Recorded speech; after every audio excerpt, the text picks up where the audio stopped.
ಪಾರ್ಲಿಮೆಂಟಲ್ಲಿ ಹೋಗ್ತಾ ನೋಡ್ತೀನಿ.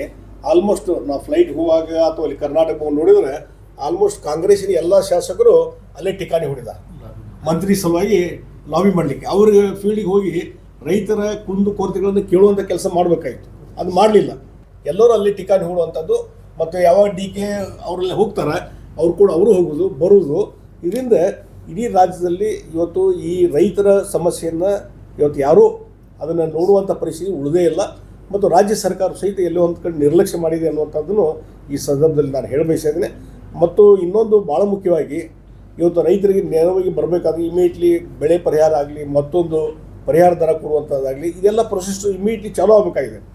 ಆದರೆ ಎಲ್ಲೇ ಒಂದು ಕಡೆ ಸರ್ಕಾರಕ್ಕೆ ಹಣನೇ ಇಲ್ಲ. ಇವತ್ತು ಗ್ಯಾರಂಟಿ ಯೋಜನೆ ನಾವೇನು ಅಪೋಸ್ ಮಾಡಿಲ್ಲ.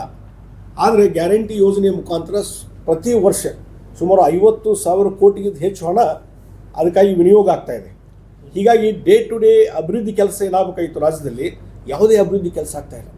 ಇವತ್ತು ಕೇಂದ್ರ ಸರ್ಕಾರದ ಹಲವಾರು ಯೋಜನೆಗಳಿದ್ದಾವೆ. ಹೊಸ ರೈಲ್ವೆ ಲೈನ್ ಕೊಟ್ಟಿದ್ದಾರೆ, ರೈಲ್ವೆ ಲೈನಿಗೆ ಮಂಜೂರು ಮಾಡಿದ್ದಾರೆ, ಹಲವಾರು ನ್ಯಾಷನಲ್ ಹೈವೇ ಕೆಲಸ ನಡೀತಾ ಇದೆ. ಮತ್ತು ಅದರಲ್ಲಿ ಹೊಸದಾಗಿ ರೈಲ್ವೆ ಲೈನ್ ಮಂಜೂರಾದಂಥ ಸಂದರ್ಭದಲ್ಲಿ ಅದಕ್ಕೆ ಭೂ ಸ್ವಾಧೀನ ಮಾಡಿಸಿ ಲ್ಯಾಂಡು ಕಬ್ಜಾ ಕೊಡುವಂಥದ್ದು ರೈಲ್ವೆ ಡಿಪಾರ್ಟ್ಮೆಂಟ್, ಅದು ರಾಜ್ಯ ಸರ್ಕಾರದ ಜವಾಬ್ದಾರಿ. ಆದರೆ ಇವತ್ತು ಎಷ್ಟೋ ಕಡೆ ಹೊಸ ರೈಲ್ವೆ ಲೈನದ್ದು ನಾವು ನೋಡ್ತಾ ಇದ್ದೇವೆ, ಭೂ ಸ್ವಾಧೀನದ್ದೆಲ್ಲ ಪ್ರೊಸೆಸ್ ಆಗಿದೆ. ಆದರೆ ಅದಕ್ಕೆ ಪರಿಹಾರದನ್ನು ಕೊಡಲಾರಂಥ ಪರಿಸ್ಥಿತಿ, ಯಾಕಂದ್ರೆ ಹಣ ಇಲ್ಲ. ಒಂದೇ ಒಂದು ಉದಾಹರಣೆ ಕೊಡ್ತೀನಿ. ಈ ಬೆಳಗಾವಿ, ಕಿತ್ತೂರು, ಧಾರವಾಡ ಹೊಸ ರೈಲ್ವೆ ಲೈನ್ 1500 ಎಕರೆ ಜಮೀನ ಭೂ ಸ್ವಾಧೀನಕ್ಕೆ ಫೈನಲ್ ನೋಟಿಫಿಕೇಶನ್ ಆಗಿದೆ. ಅದಕ್ಕೆ ಸುಮಾರು 400 ರಿಂದ 500 ಕೋಟಿ ಹಣ ಬೇಕು. ಆದರೆ ಇಲ್ಲಿವರೆಗೆ ರಾಜ್ಯ ಸರ್ಕಾರ ರಿಲೀಸ್ ಮಾಡಿದ್ದು ಬರೀ 50 ಕೋಟಿ. ನಮ್ಮನ್ನೇ ದಿಲ್ಲಿಯಲ್ಲಿ ಮೀಟಿಂಗಲ್ಲಿ ಕ್ವಶನ್ ಮಾಡಿದೆ ಡಿ ಕೆ ಶಿವಕುಮಾರ್ ಅವರಿಗೆ, ಅಲ್ಲರಿ ನೀವು ಹಣನ ಬಿಡುಗಡೆ ಆಗೋದಿಲ್ಲ, ಕೇಂದ್ರ ಸರ್ಕಾರ ಒತ್ತಡ ತರುವಂಥದ್ದು ಮತ್ತೊಂದು ಏನೈತಿ, ನೀವೊಂದು 1700 ಎಕರೆದೊಳಗೆ ನೀವು ಅಟ್ಲೀಸ್ಟ್ 50% ಲ್ಯಾಂಡ್ ಅಕ್ವಿಷನ್ ಮಾಡಿ ರೈಲ್ವೆ ಕೊಟ್ಟರೆ ಕೆಲಸ ಚಾಲು ಆಗ್ತದೆ. ಹೀಗಾಗಿ ಇಡೀ ಒಂದು ರಾಜ್ಯದ ವ್ಯವಸ್ಥೆಯಲ್ಲಿ ಎಲ್ಲ ಯೋಜನೆಗಳು ನೆನೆಗುದಿ ಬಿದ್ದಾವೆ. ಈಗ ಅಪರ್ ಕೃಷ್ಣ ಪ್ರಾಜೆಕ್ಟು ಇದಕ್ಕೆ 3ನೇ ಹಂತದ್ದು 3ನೇ ಸ್ಟೇಜದ್ದು ಕೆಲಸ ಮಾಡೋದು ಬಿಟ್ಟರೆ ರಾಜ್ಯದಲ್ಲಿ ಅಭಿವೃದ್ಧಿ ಕೆಲಸ ಶೂನ್ಯ ಆಗಿದೆ. ಜನ ಪರಿತಪ್ಸ್ತಾ ಇದ್ದಾರೆ, ಯಾವಾಗ ಈ ಸರ್ಕಾರ ಹೋಗ್ತದಪ್ಪ ಅನ್ನುವಂಥ ಪರಿಸ್ಥಿತಿ ಇವತ್ತು ರಾಜ್ಯದಲ್ಲಿ ನಿರ್ಮಾಣ ಆಗಿದೆ.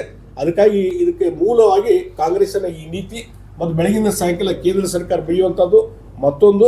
ಆದರೆ ಇವತ್ತು ನರೇಂದ್ರ ಮೋದಿಯವರ ನಾಯಕತ್ವದಲ್ಲಿ ಇಡೀ ಒಂದು ದೇಶದಲ್ಲಿ ಬದಲಾವಣೆ ಗಾಳಿ ಬೀಸ್ತಾ ಇದೆ. ಇಡೀ ಜಗತ್ತಿನಲ್ಲಿ ಭಾರತಕ್ಕೆ ಒಂದು ಗೌರವ ಸ್ಥಾನ ಸಿಕ್ಕಿದೆ. ಮೂಲಭೂತ ಸೌಕರ್ಯ ಇಂಪ್ರೂವ್ಮೆಂಟ್ ಆಗುವಂಥದ್ದು ಅಥವಾ ಇಡೀ ಒಂದು ದೇಶದ ರಕ್ಷಣೆ ಮಾಡುವಂಥದ್ದು ನರೇಂದ್ರ ಮೋದಿಯವರ ನಾಯಕತ್ವದಲ್ಲಿ ಭಾಳ ದೊಡ್ಡ ಪ್ರಮಾಣದಲ್ಲಿ ನಡೀತಿದೆ. ಹೀಗಾಗಿ ಭಾರತ ದೇಶಕ್ಕೆ ಇಡೀ ಜಗತ್ತಿನಲ್ಲಿ ಒಂದು ಗೌರವ ಸ್ಥಾನ ಇವತ್ತು ಸಿಕ್ಕಿದ್ರೆ ಅದಕ್ಕೆ ಮೂಲ ಕಾರಣ ನರೇಂದ್ರ ಮೋದಿಯವರ ನಾಯಕತ್ವ ಅನ್ನುವಂಥ ಮಾತನ್ನು ಈ ಸಂದರ್ಭದಲ್ಲಿ ಹೇಳ್ತಾರೆ. ಯಾವ ಕಾರಣದ ಸಲುವಾಗಿ ನಾವು ಮೊದಲಿಂದು ಜನಸಂಘ BJPಯಿಂದ ಇದ್ದಂಥವ್ರು, ನಮ್ಮ ಕುಟುಂಬ ಇಡೀ RSSಗೆ ಕಾರ್ಯಕರ್ತನಾಗಿ ಕೆಲಸ ಮಾಡಿದಂಥವ್ರು, ABP ಕೆಲಸ ಮಾಡಿದಂಥವ್ರು. ಹೀಗಾಗಿ ಅವತ್ತಿನ ಸರ್ಕಮ್ಸ್ಟೆನ್ಸಸ್ಸು ಏನಾಗಿತ್ತು ಪರಿಸ್ಥಿತಿ ಅವತ್ತು ಎಕ್ಸ್ಪ್ಲೇನ್ ಮಾಡಿದ್ದೆ ನಾನು. ಮತ್ತು ಆಮೇಲೆ ವಾಪಸ್ ಇಮಿಡಿಯೇಟ್ಲಿ ಅಮಿತ್ ಶಾ ಅವರು ದಿಲ್ಲಿಯಿಂದ ಫೋನ್ ಮಾಡಿ ಕರೆದ ಮೇಲೆ ಇಮಿಡಿಯೇಟ್ಲಿ ಮತ್ತೆ BJPಗೆ ರೀಜಾಯ್ನ್ ಆಗಿದ್ದೇನೆ. ಮತ್ತು MP ಟಿಕೆಟು ನೀವು ನಿಲ್ಲಬೇಕಂತ ಹೇಳಿದ್ರು. ಬೆಳಗಾವಿಯಿಂದ ಧಾರವಾಡ ಹಾವೇರಿ ಅಲ್ಲ, ಬೆಳಗಾವಿಯಿಂದ ನಿಲ್ಲಬೇಕು ಅಂತ ಬೆಳಗಾವಿ ಹೋಗಿ ನಿಂತು ಅಲ್ಲಿ ಜನರ ವಿಶ್ವಾಸ ಗಳಿಸ್ಕೊಂಡು ಅಲ್ಲಿಂದು ಅತಿ ಹೆಚ್ಚು ಮತಗಳ ಅಂತರಿಂದ ಗೆದ್ದು ಬಂದಿದ್ದೇನೆ. ಹೀಗಾಗಿ ನಾವು ಮೊದಲಿಂದು BJP ಕಮಿಟೆಡ್ ಇದ್ದಂಥ ವ್ಯಕ್ತಿ. ಅವತ್ತಿನ ಪರಿಸ್ಥಿತಿ ಕೈಗೊಂಬೆಯಾಗಿ ಕೆಲವೊಂದು ಕಾರಣಗಳ ಸಲುವಾಗಿ ಅವತ್ತು ನಾನು ಹೋಗಿದ್ದೆ. ಮತ್ತು ಇಮಿಡಿಯೇಟ್ಲಿ ತಕ್ಷಣವೇ ಅಲ್ಲಿ MLC ಮಾಡಿದಾಗೂ ಸಹಿತ ರಾಜೀನಾಮೆ ಕೊಟ್ಟು ಹೊರಗಡೆ ಬಂದು ಇಮಿಡಿಯೇಟ್ಲಿ BJP ಜಾಯ್ನ್ ಆಗಿದ್ದೇನೆ. ಮತ್ತು ಅವತ್ತಿನ ಪರಿಸ್ಥಿತಿ ಒಳಗೆ ಅನಿವಾರ್ಯವಾದ ಪರಿಸ್ಥಿತಿಯಲ್ಲಿ ಅವತ್ತು ನಾನು ಕ್ಯಾಂಪೇನ್ ಮಾಡಿದ್ದೆ, ಇಲ್ಲಿನೂ ಬಂದಿದ್ದೆ ನಾನು. ಅದರಿಂದ ಕೆಲವೊಂದು ಪರಿಣಾಮಗಳು ಆಗಿದ್ದಾವೆ, ಇಲ್ಲ ಅನ್ನುವಂಥದ್ದಿಲ್ಲ. ಆದರೆ ಅವತ್ತಿನ ವ್ಯವಸ್ಥೆ ಹಾಗಿತ್ತು. ಅದಕ್ಕೆ ಇವತ್ತು ನಾನು ಯಾವಾಗಲೂ ಮೊದಲಿಂದು BJP ಕಮಿಟೆಡ್ ವ್ಯಕ್ತಿ.